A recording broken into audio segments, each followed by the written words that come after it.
The death of God is about the drying up of a horizon of meaning and of a whole form of human life. Where do we stand in the illusion it makes? What kind of space are we invited into? The material relations between people become social relations between things. When we look at toasters, corn, and TVs, we still, to a large extent, live in the interregnum between worlds, if you will, or between paradigms. Not many people in the history of the world have faced that. Zero Squared is the Zer0 Books podcast. Alex Grant, welcome to the Zer0 Books YouTube channel. I want to introduce you. You write for Fightback, a journal from the International Marxist Tendency. And today we're going to discuss Trotskyism, the idea of permanent revolution.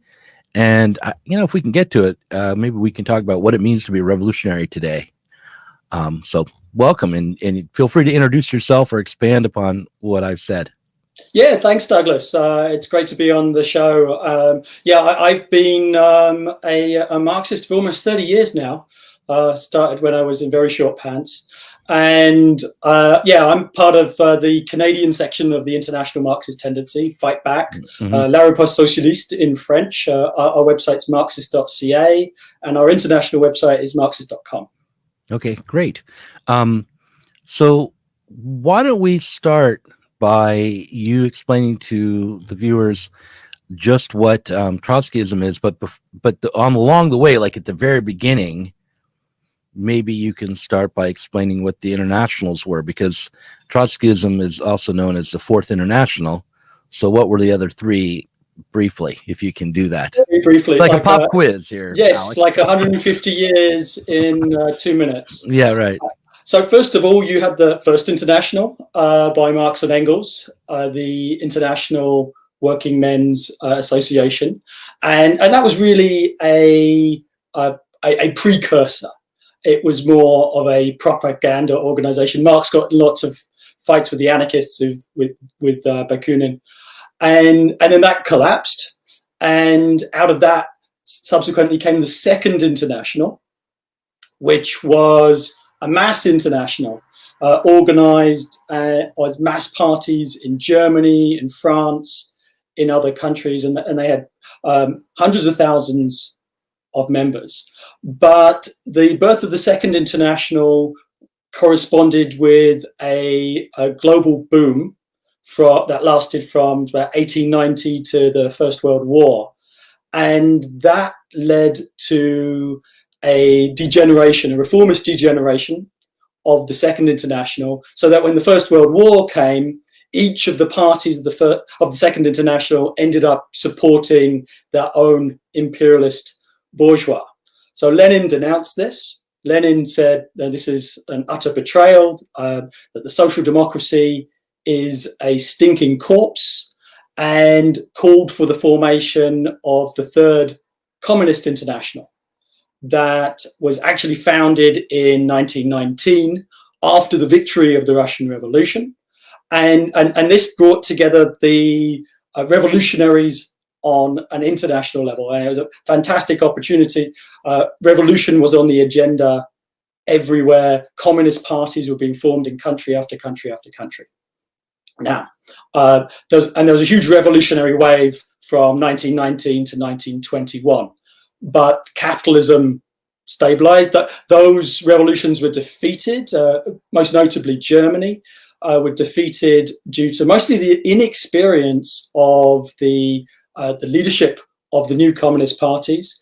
Lenin wrote a fantastic book called Left-Wing Communism and Infantile Disorder to sort of educate the new leaders of the new communist parties, who had lots of ultra-left views. But the opportunity had been missed.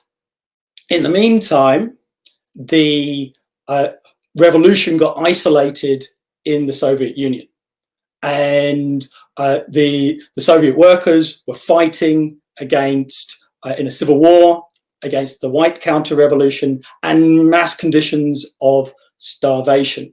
And they actually won the Civil War. A notable event is that who helped win the Civil War? It was Leon Trotsky, who organized the Red Army from nothing. Leon Trotsky was also the main organizer of the October insurrection in 1917. Lenin was in hiding. And but after the victory of the Civil War, unfortunately, the workers in Russia were either dead, because the revolutionary workers were the first to volunteer at the front, or they were dead tired. And so they were less involved in politics, and this bureaucratic caste came to start taking over the Soviet Union. That the bureaucracy, the old Tsarist bureaucrats, the only people who could read and write and had the technical skills to be state functionaries. And that was fine in the early years of the revolution when the workers were telling them what to do. But as the workers got less involved in politics, more tired, the bureaucrats started taking control. Lenin actually proposed a united front with Trotsky to fight the bureaucracy. And Stalin was the bureaucrats' man. Now, unfortunately, the fight from Trotsky's left opposition and Stalin's faction, the left opposition lost, was expelled. Trotsky was expelled from the Soviet Union. The left opposition was expelled, and then subsequently many supporters of the left opposition were sent to Siberia. And Trotsky called for the formation of Fourth International. And in the 1930s, tried to bring together the revolutionary elements, the anti-Stalinist elements, but believers in workers' democracy, workers' control of production. And the Fourth International was founded in 1938. But unfortunately, Trotsky was murdered by a Stalinist agent in 1940. And really, the Fourth International never got off the ground as a mass international, like the Second and the Third International. It never got off the ground as a mass international. And then there are various shades of thought within Trotskyism that, but we harken back, we take our legacy from Trotsky's Fourth International, from that founding Congress in 1938. And those are the ideas that we stand for. Great. Well, we could spend a lot of time going into more detail about that history, but I think you gave a very nice summary, and it also the what you emphasized, I think, and what you left out, like you didn't talk about war credits and things like that, and I think it shows sort of the direction or the aim of your organization and the way you conceive of the Marxist project. So that was really helpful. But let's talk about that, about your organization, the International Marxist Tendency. Where did it come from, or what organization did it split out from in proximate terms? Like I know everything comes out of the Fourth International, which comes out of the Third International, which comes from the Second, right? And then it goes all the way back to Jesus Christ. But what was the Committee for a Workers International? Yeah, it's actually probably easier to talk about the British section of the Fourth International in the Second World War. Okay. And Ted Grant, who was the ideological founder of our tradition, our tendency, he was the main theoretician of the British section of the Fourth in the Second World War, and they had an incredibly successful time. That they built the organization up. I think they had something like 1,500 members from a few hundred at the beginning of the war, and they managed to recruit a lot of apprentices from the Stalinists. Actually, the Stalinists were taking a pro-war position, and whereas the Trotskyists were opposed to the imperialist war, and managed to win a lot of people over on that basis. But at the end of the Second World War, the leadership of the Fourth International didn't really understand what was going on. That Trotsky had said in 1938 that 10 years from now, not one stone upon another of the old internationals would exist, and the Fourth International will be the decisive force on the planet. And that was a fair perspective for 1938, relying upon, if you think about it, Lenin was incredibly isolated prior, in the middle of the First World War, and a few years later was in power. And so Trotsky had the same perspective. But clearly, the end of the Second World War didn't end up that way. That you had imperialism strengthened in the West and Stalinism strengthened in the East. And while there were revolutionary waves at the end of the Second World War, there was actually more of a strengthening of reformism. And the leadership of the Fourth failed to recognize that. They just said, no, revolution is round the corner. The Second World War hasn't ended and all the rest of it. And Ted said, no, there's actually 50s and 60s, there's a period of retrenchment. We need to educate the comrades, and was expelled for this. And so that really is the beginning of our tradition. And then that became the militant tendency in Britain. Which was so the explain that again. What was he expelled for? He was expelled for accepting the defeat that had come and trying to regroup. Was that what it was putting forward a criticism of the position of the leadership of the Fourth International. So there's Mandel and Frank and Pablo and James Cannon, those people. So Ted put forward a criticism of their position. A lot of the sectariana can get very in depth. We actually have a book. But what was their? I just wanted to briefly restate it because maybe I missed it. But what was their position that he was critiquing in brief? So that basically the Second World War hadn't ended. Cannon was talking about a Third World War at the end of the 40s and the beginning of the 50s. That they also maneuvered a bit with Healy. Healy was well known now as a gangster, actually, in Britain, and Healy expelled Ted, maneuvered him out. But subsequently, Healy came into conflict with Cannon and Mandel. He split from them, and then we ended up back as the official section, but with our criticisms. And eventually, our criticisms were too much, and they didn't want to hear them, and they pushed us out. And would it be fair to say that they wanted to say that the war hadn't ended because they also wanted to say that the revolutionary moment hadn't ended? Is that fair? That was it. Yes. Okay. Absolutely. Right. And Ted Grant was like saying, look, we lost here. We need to accept that the historical history is moving and things are changing, and we need to change our tactics along with it. Okay. So which is exactly what happened, right? It's like people, like revolution didn't really come back on the agenda, at least in the West, until the late 60s.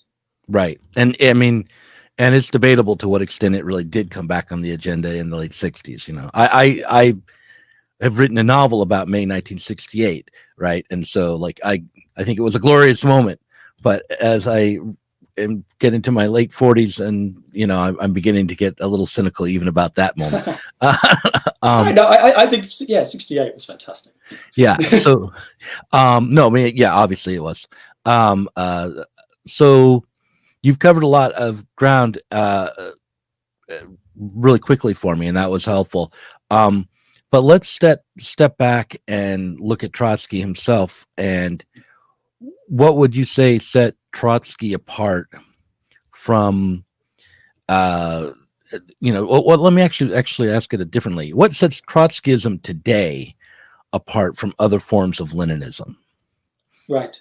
Because I'm interested to know, like, because everyone, for the most part, who's a Marxist calls himself a Leninist as well.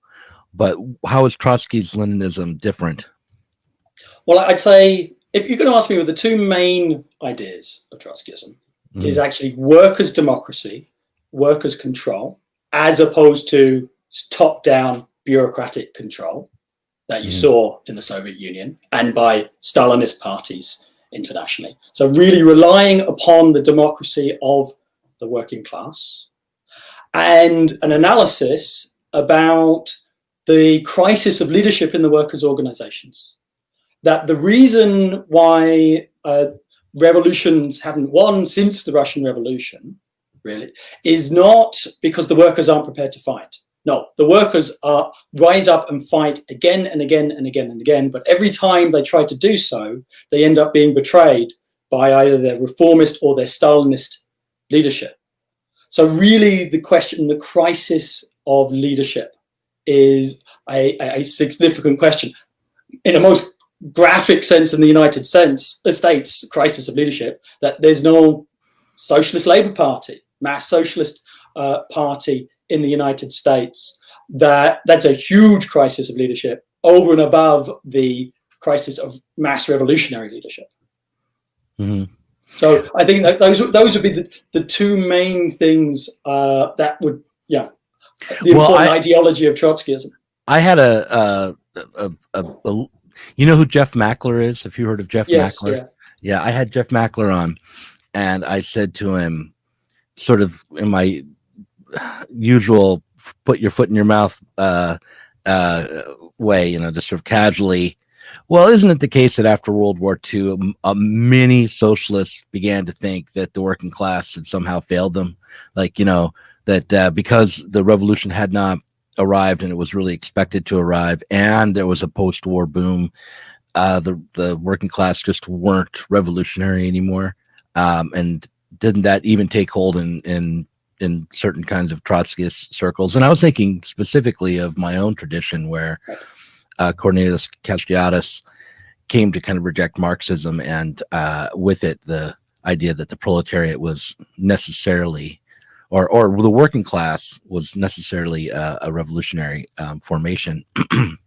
And his reaction to me was like, I suddenly was in my 20s again, encountering newspaper wielding Trotskyist types at the local demonstration, because it just seemed very sectarian. It's like, no, it's always the leaders that betrayed the workers. The workers are never at fault, something like that. So what is the theoretical basis for this idea that, it seems like it would be a contingent or empirical claim that it was the leadership that caused the revolution not to come off. And it also seems to fly in the face of the idea that it's the task of the working class to emancipate themselves, and further, that the proletariat or the working class, because of their position in the mode of production, because they are really the drivers of history, their work is really what sets up the terms of society, that it flies in the face of the fact that there really is a lot of working class power in the world now under capitalism, to imagine that a small sect of, these small sects or a small set of intellectuals and petty bourgeois leaders could be responsible for the failure of the working class to emancipate itself over and over and over again. So what would you say to that critique, or that idea anyway? I'm not sure if it warrants the level of critique. Yeah. Well, to bring it back to the splintering of the Fourth International, the role of the working class was an absolutely central point.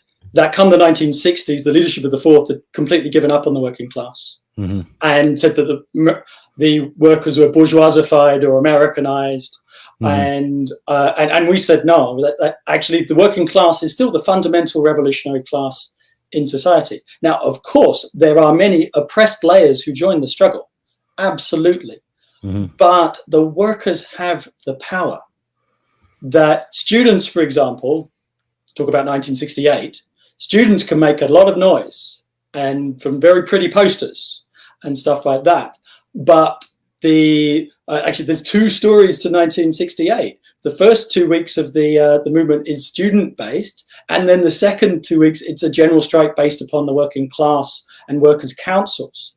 So the real power to overthrow the capitalist state and to shut down capitalism resides with the working class. And you can say that, okay, the industrial working class is smaller today than it was in the 60s, mm-hmm. Which is true in the West, because a lot of those industrial jobs have gone to China. And also a lot of automation. Absolutely. Well. Mm-hmm. But that doesn't mean that people aren't still workers. And right. the industrial workers that remain have incredible power.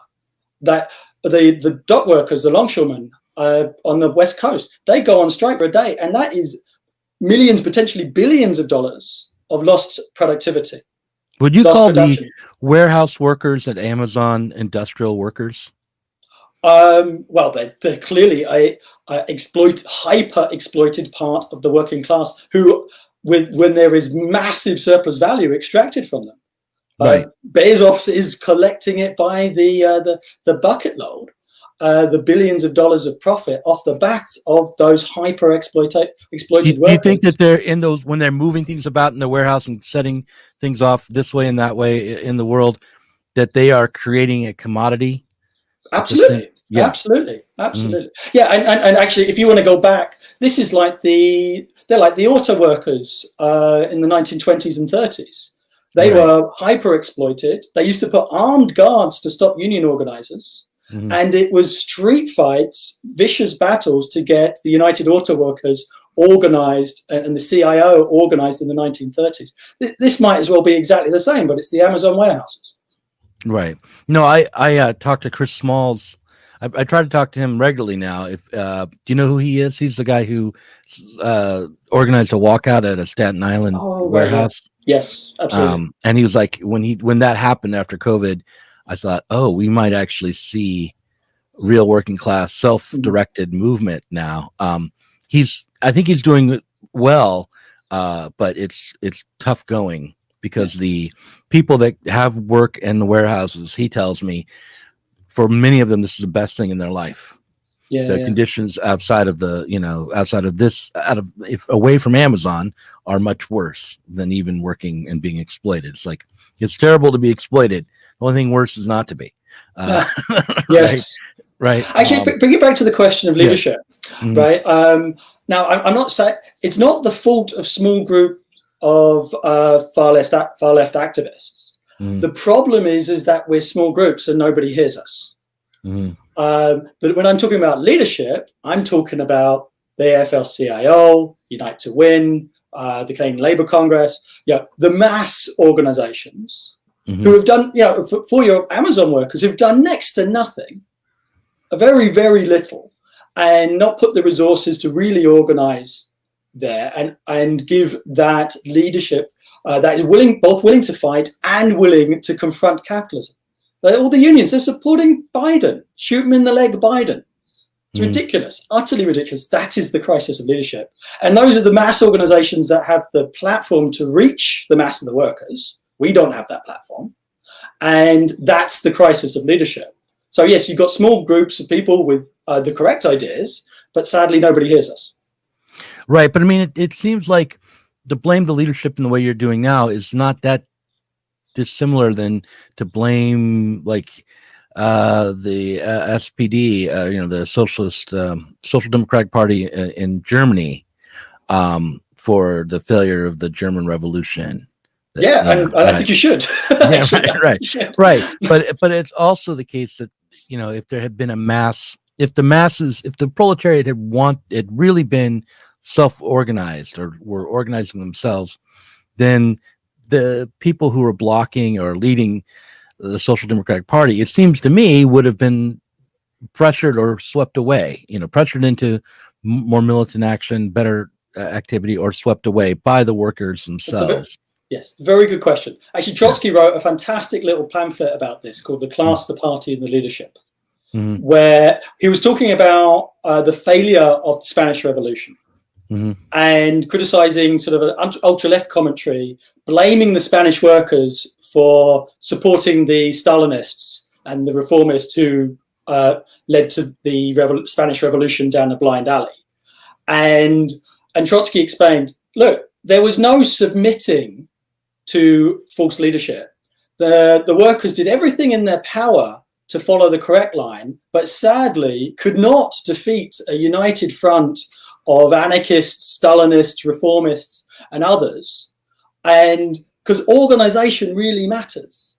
The working class as individuals are just raw materials for exploitation. Organization really matters, and it isn't as if there's infinite numbers of organizations at disposal.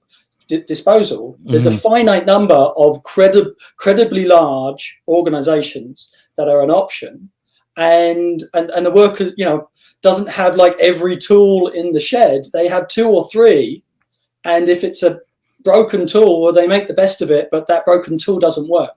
So we need to build that revolutionary tool now. So when the revolution comes, there is, like in Canada and the States, the IMT has been growing very quickly. We've been sort of like doubling like every 2 years or so. But we're now still numbered in the hundreds, but we need to get to the thousands before people even see and hear what we have to say. Well, you're going to hopefully get seen by thousands for this after appearing on this. So and who knows, maybe that will help you get a few more people to join up. Well, I think you're right, obviously, about the need for an organization, that for the workers to organize and in order to be effective against a united front of I love how you threw the anarchist in with the Stalinists and the petty bourgeois. That's I was an anarchist for years, but now as a reformed anarchist they irritate me more than they used to.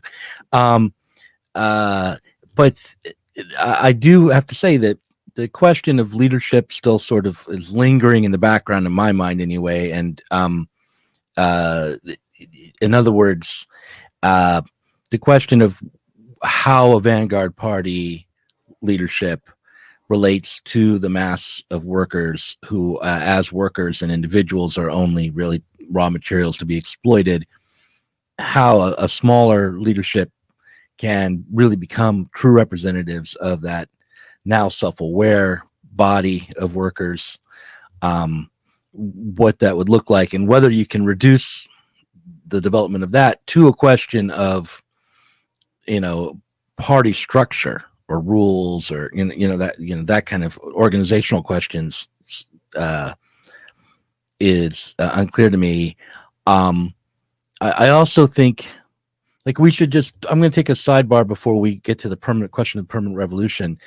Like, we just had an election in the United States where it was the largest turnout we'd seen since, I don't know, sometime in the early 20th century, right? It was huge, like 70% of the possible electorate turned up. And they voted for Trump almost as much as they voted for Biden. Not that I think either choice was particularly socialist, but there was no predicting the response from the workers. The left tends to think that the most progressive action is what the workers would do if they were politicized and if they knew what was going on, right? If they heard about the message of the Fourth International. But it seems to me that there are material forces that are separating the working class from each other, and that everyone is sort of acting in their own smaller particular interests. And it's, at the moment, it's the working class is like maturely divided from itself. And the working class of the United States has no options. There is no option on the ballot to vote working class. So it is, you are voting for Trump or the conditions that created Trump. Right. It's the difference between eating asbestos and having cancer. That one leads directly to the other. And actually, it looks like Biden's probably won now. Probably. But Trump's... did that happen? Like, was that been announced that Biden actually won altogether at this point? No, I guess I don't think. Maybe, I don't know. Look, it's a very exciting media spectacle. I want to know, like, what's the vote count right this minute? Who's winning the game? Okay, keep going. So, but the fact is that there's nothing. Why are the people who voted for Biden weren't voting for Biden? They were voting not Trump. Yeah, that's for right, sure. And that's not an attractive prospect. It's not an attractive prospect. There's nobody's voting for Biden. We need a socialist working class option. There needs to be a mass socialist Labour Party, or that desperately needs to happen, and that's what Marxists call for in the States. What we call for in the States. Now, I don't pretend that if that Labour Party was formed, a socialist Labour Party in the States, it would immediately have our full platform. but we would fight for our platform within that, and within the democracy of the party, that would be like that party, that Socialist Labour Party, would be like a parliament of the working class, where the different ideologies would fight it out democratically, and we hope that Marxism would grow in authority and support in that environment. And so that is a way that a small or medium-sized group can then get to the thousands. And so it is taking the working class movement from where it is today. Like it or lump it, it's not perfect, and the consciousness of the workers is very contradictory. You get people can be very radical over one issue and then quite reactionary over another. But that's also why leadership really matters and organization really matters, in that it collectivizes the best of the working class and educates the working class against its reactionary tendencies, which are promoted by capitalism. Right. Well, let's talk now about this notion of the permanent revolution and how it's changed since Trotsky wrote about the concept and wrote, a book with that title. What does the concept of the permanent revolution mean to you today inside the Marxist tendency? And what did it originally mean? And is it different, do you think?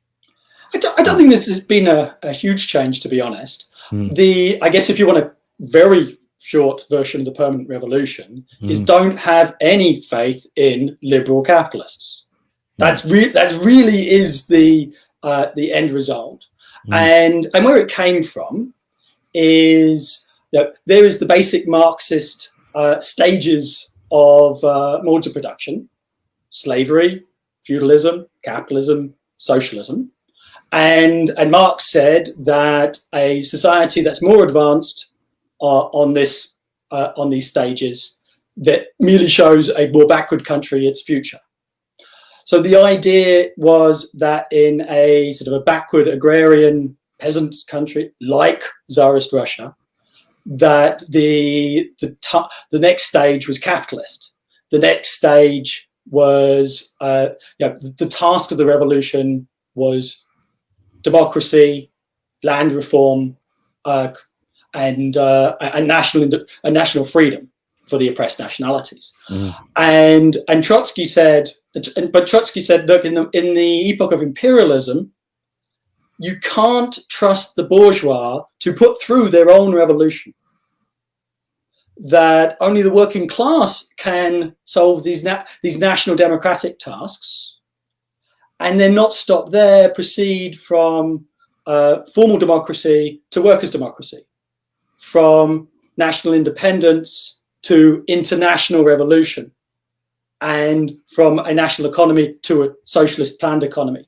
So, and Lenin wasn't quite prepared to go as far as Trotsky until 1917, where all power to the Soviets was saying the workers should lead the Russian Revolution.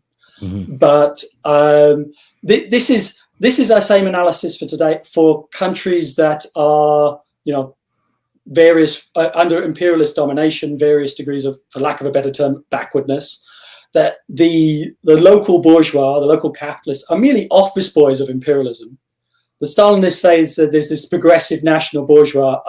I've been yet to find it, and it is a means of betraying the revolution to that liberal bourgeois.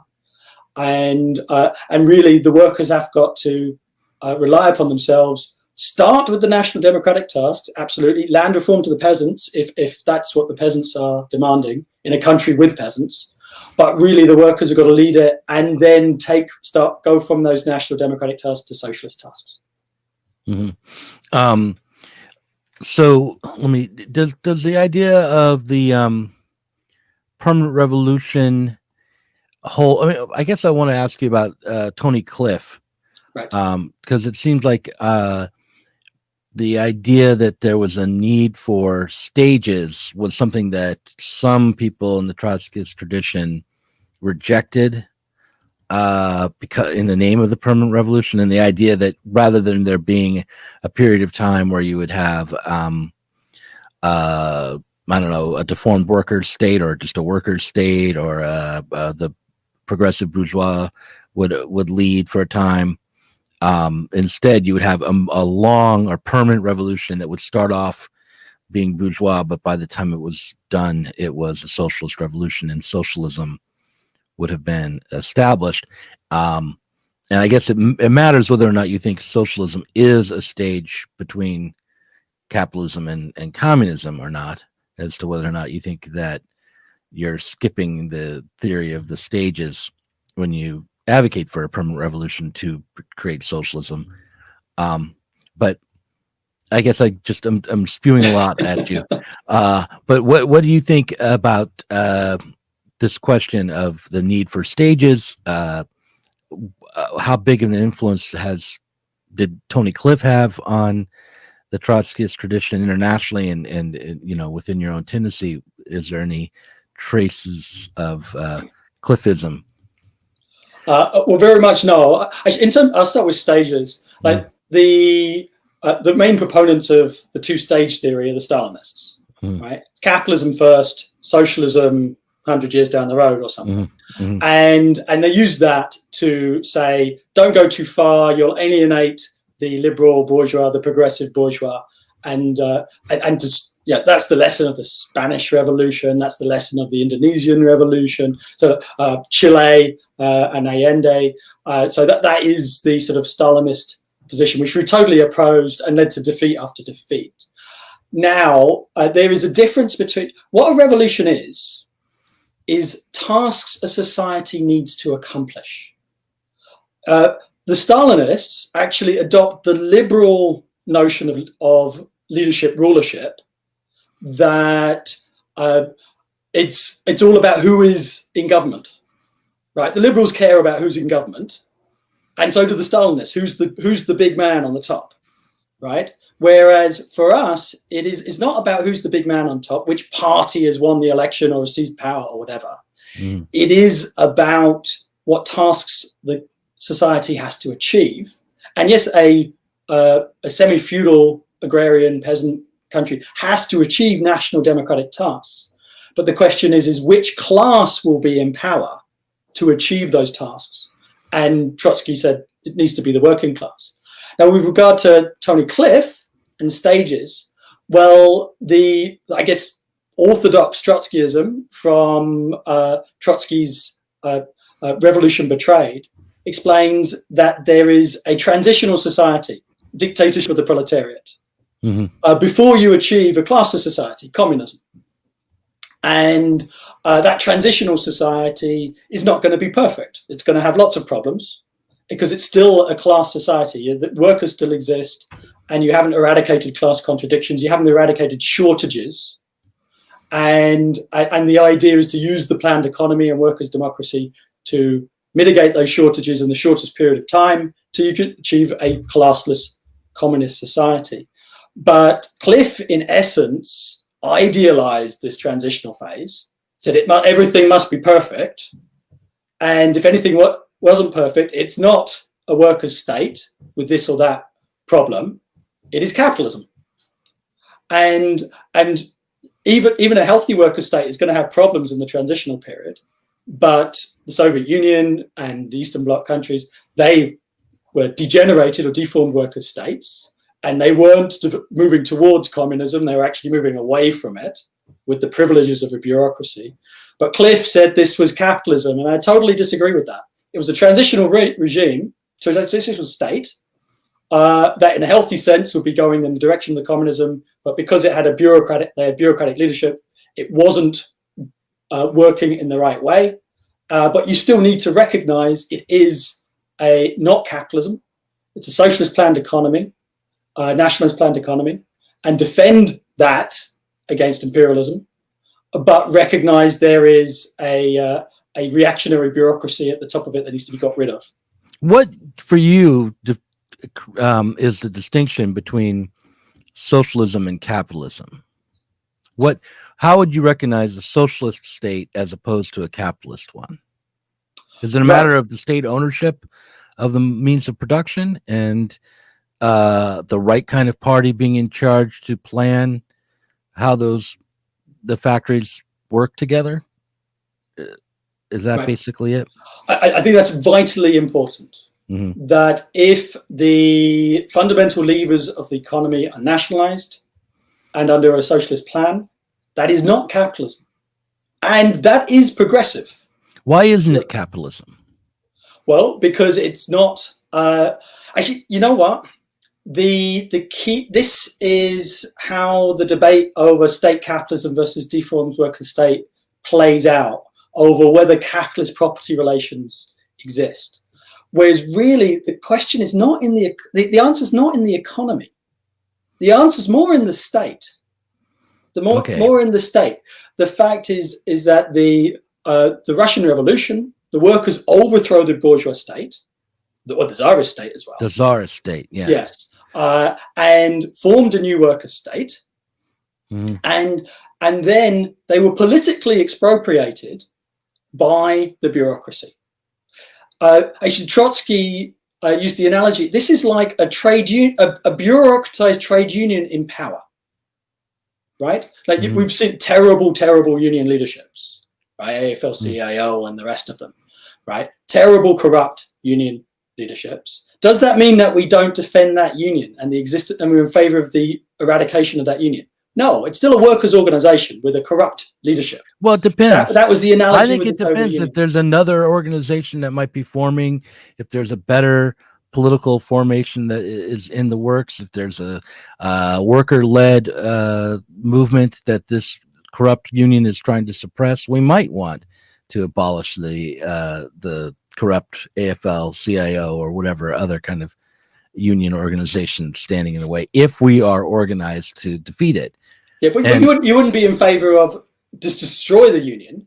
You'd be saying actually the healthy union would take over the unhealthy one. So it may have a different character. It may not be the same thing as a union, actually, because I think of the aim of socialism being not the taking of power by the proletariat through the state, but and the state organizing distribution of commodities, but rather the self-abolition of the class position of the working class altogether, and the transformation of the mode of production so that commodity production no longer dictates. I think that's communism. I think that's what you get to when you have a class of society, but I don't think you get there in a transitional state. Right. See, right. And this is the difference between an ultra leftist like myself and this is a symptom of my infantile disorder, maybe. But I think that the distinction between socialism and communism isn't really borne out. It's certainly, like, if you read the Critique of the Gotha program, it's not a real distinction in the Critique of the Gotha program. Marx uses socialism and communism pretty much interchangeably. I agree with you on that one. I've had debates with other comrades in terms of what is the definition of socialism, and I personally use socialism and communism interchangeably as a class of society. Right. And if you noticed, I didn't call the Soviet Union socialist. I don't think it was socialist. Right. I called it it's a transitional society, and it's either transitioning to the left or transitioning to the right. My feeling about that transitionary period and that's dictatorship of the proletariat moment, and it's not one where, like, I'm sure you've got a better grip on the history of, certainly on the theories of Trotsky than I do, but my feeling about it is that the dictatorship of the proletariat is necessary in order to protect the workers' own self-activity as they transform the mode of production. I mean, you notice I slip into Hegelese a little bit. But I'd agree with that. Right. So it's not so much that that you're setting up the dictatorship of the proletariat to do what commodity relations were doing before. Yeah. Well, there's two roles of the workers' state.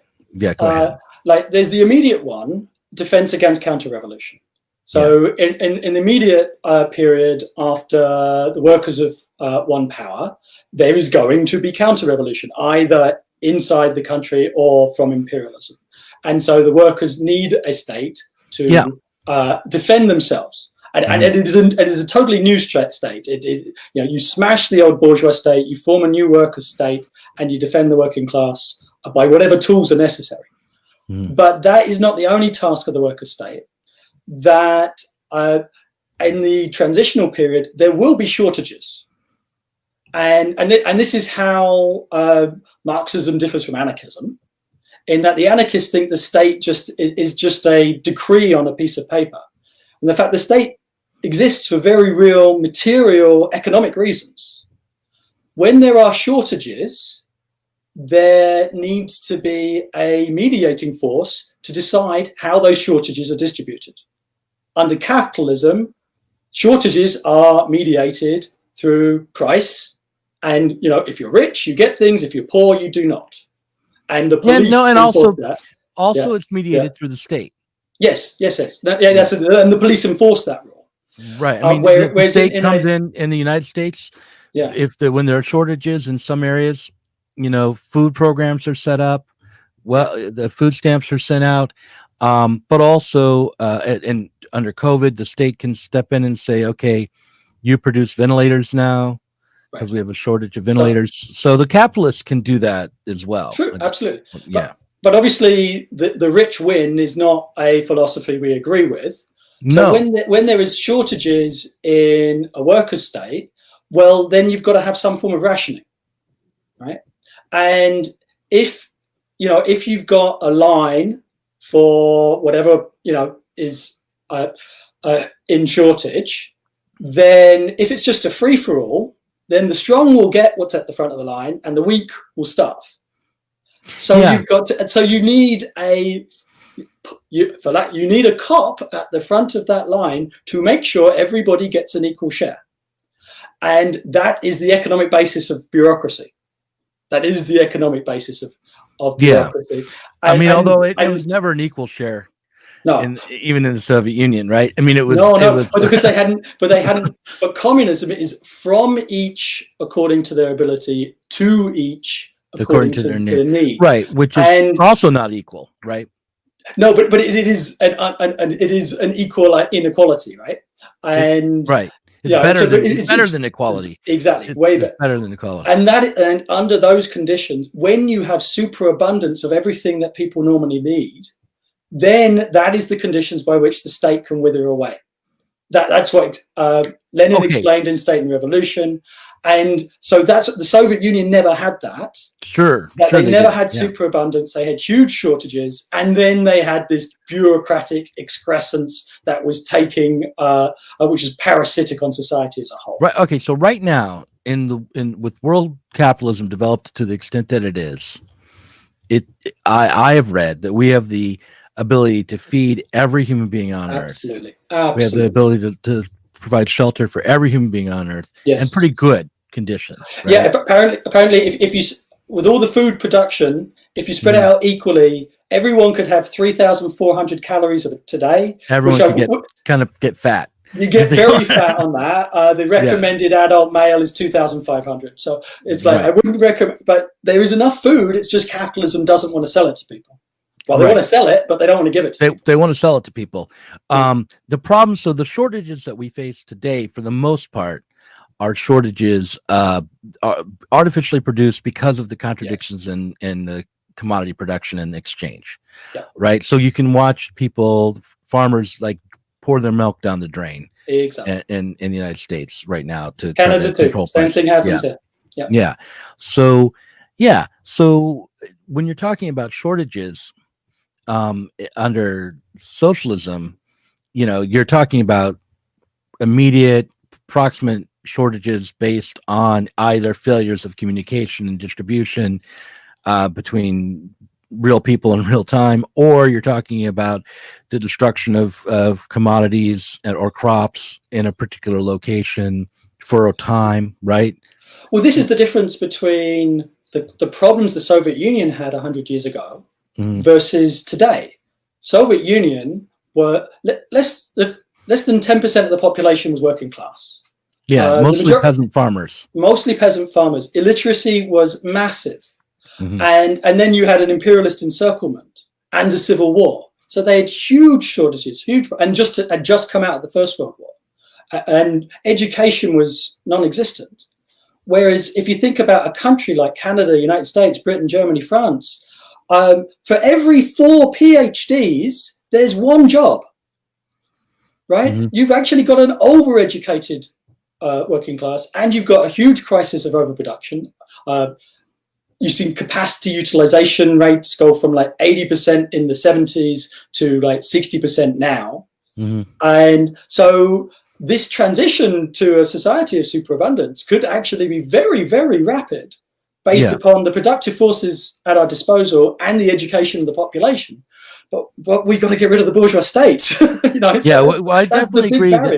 But I think that the disagreement we're having, and you know, it's maybe a very sectarian one in a way, but it's like, what does the dictatorship of the proletariat need to do? How fast can we get rid of commodity production? What's the role of the proletariat during the transitionary period? Well, as quick as possible. I'm in favor of as quick as possible. But there will be a transitionary period. Actually, maybe it might be easier to understand in actually social questions rather than economic ones. That, okay, think about racism. I don't like this. I don't like this turn at all. I much prefer to stick with the economics because here's why: it's much harder. Yes, because racism exists. Large sectors of the working class are racist. Like, we're not utopians. We don't deny the real working class. Bourgeois propaganda works. Like, they'd spend a lot of time and money on that propaganda. They wouldn't do that unless they actually managed to convince people to be racist and sexist and homophobic and all the rest of it. And it's going to take a bit of time to educate our stunted and abused generation who grew up under capitalism, until a new socialist generation grows up and teaches us, you know, like, I think if you change the material conditions, you and I, Douglas, right? So they're way more progressive and revolutionary. I think if you change the material conditions that people are living under, what's in their interests, that those attitudes will change, maybe not as quickly as the conditions do, but they'll catch up. Exactly. Over time. And I agree with you that. You could probably see that within a generation. You'd see radical changes in attitudes based on changing material conditions, you know, before grandma dies. You know, it would be pretty quick, months, years, maybe not decades. We're not talking about decades here. I'd love to be in a worker state, socialist society where we could have this debate on how quick we would achieve communism. Right? And that'd be the best freaking debate ever. I'd settle for a big mass party where we could have this debate under capitalism. Okay. So look, we're on the same page. It's just a matter of like some of the details, but I think it does matter a bit even before we get to the party, because I think a lot of workers just don't want to be sold a bill of goods on yet another group of, you know, eggheads who come along. You asked me earlier what role of the revolutionary organization, what role of the revolutionary party, and I got distracted and didn't answer you. And the fact is that revolutions come and go in a relatively short period of time. And that is why you can't just sit around and wait for them to happen. If you sit around and wait for them to happen, they'll be led by idiots. Right, or they'll be actively betrayed, or so you're saying I have a shot at being a revolutionary leader. No, go ahead. Go ahead. Actually, you shouldn't think that way. Actually, I could be Lenin. That's really a Stalinist frame of mind of saying, I will be the great man. But they'll be led by it. You said they'll be led by idiots, and I thought, that gives me a shot. Oh, okay. So go ahead. Well, actually, a very good Lenin quote is "Let every cook be prime minister." Right. Right. So, but the reality is that revolutionary opportunity comes and goes in a relatively short period of time.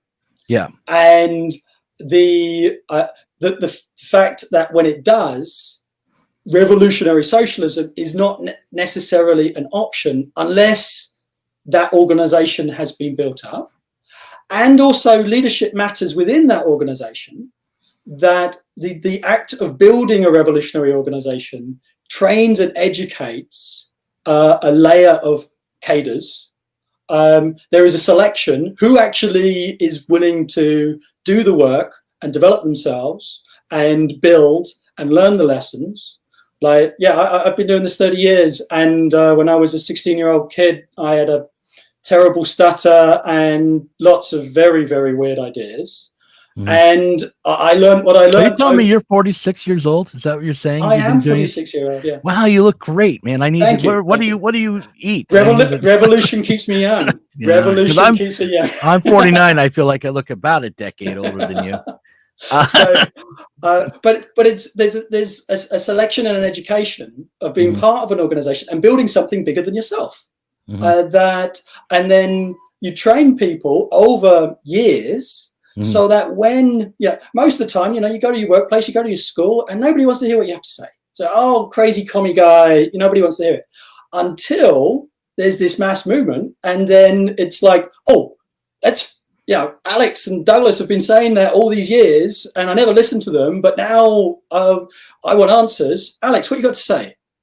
And so a trained revolutionary in the right place at the right time can actually collectivize the opinion and organize the opinion of thousands of workers. But you've got to educate people today before the revolution actually happens. Right. Yeah. And you got to constantly self-educate. Absolutely. Too. Yeah. And help and listen to others. Well, listen, I thought this was a really fun conversation. I don't know if we really got to the meat. We got around the edges of the meat of our sectarian differences, but we also, more importantly, I think, explored some of the things that we're on the same page about. What I wanted to, I guess, ask you right now, just like I want to ask you about this moment right now before I let you go, which is, how do you feel about, I know you're Canadian, so it's probably not the first thing you think about every morning, but how do you feel about the American situation, or maybe also, the British situation or the overall global situation about a rising right-wing populism that seemed to take hold in 2015, 2016, and this moment now under COVID where we're not quite getting a repudiation of it, but but it seems to have a very different character than we had originally thought. And I'll tell you what I mean. I'll put this in context a little bit. Trump got more black votes this time than he did in 2016, and he already was making progress with black people in America in 2016. He got a lot of Latino votes this time. The only racial group that started to really turn away from Trump were white men in the country, is where he lost ground. So the idea that Trump was running a racialist campaign is sort of undermined by those facts. Also, though, the fact that it was as close as it was means that we don't really have good tools to measure the opinion of the people in this country. All the polls are wrong. We don't have any. Oh yeah, they should all be fired, those pollsters. Yeah. Right. I mean, so we're sort of, there's a disconnect between the reality you see on TV and the reality that's actually going on. That's now real palpable. It's not, and it's not just like the idea of that we're being propagandized, but someone knows the truth. The elites don't know what the hell's going on with their own population. So I'm just wondering, like, how do you see, given that kind of context, this moment for socialists, and what are the opportunities now? So there's a global lesson which is shown very graphically in the United States. Liberalism, status quo capitalism cannot defeat the far right. The center cannot hold. The center is collapsing. People hate the status quo.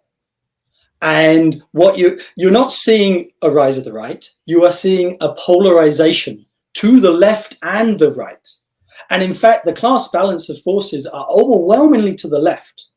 But if it is Hillary Clinton versus Trump, Trump is going to win every single day. The status quo cannot defeat the far right, because people hate the status quo. The status quo sucks.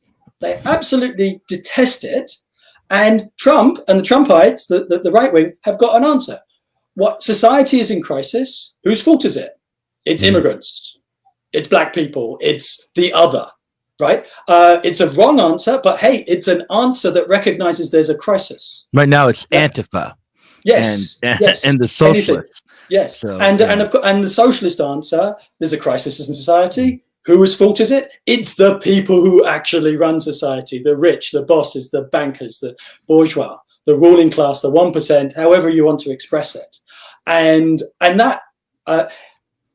that argument doesn't get expressed in a way that the mass of the working class hear it. You don't get the trade union leaders, and for the left-wing parties, the social democratic Labour parties, or even the Stalinist parties with their mass formations, they don't say this is because of capitalism and capitalism has failed. What you get is mild liberalism. You get tinkering at the edges and a denial that there is any problem. Hillary Clinton said America is already great, when it clearly is not. Right. Well, I think the socialist answer is not just like I want when people say, "Hey, society sucks. The status quo is breaking down. I hate what the world we're living in. Why is this happening? Who's to blame?" I don't want to say, "Oh, it's the people who run things. It's the rich. It's the capitalists." I want to sit down and say, "Well, let me explain to you about yards of linen and wool." Yeah. But that's we also need to learn how to agitate as well. Educate, agitate, organize. Right. All right. And in fact, there are mass movements. There was a wave of revolutions in 2019, actually, which COVID cut across. But there's going to be, trust me, there's going to be another huge wave of people from the left. And Black Lives Matter in the States, 10% of the population are out in the streets. There's incredible power on the streets in the people that is unorganized.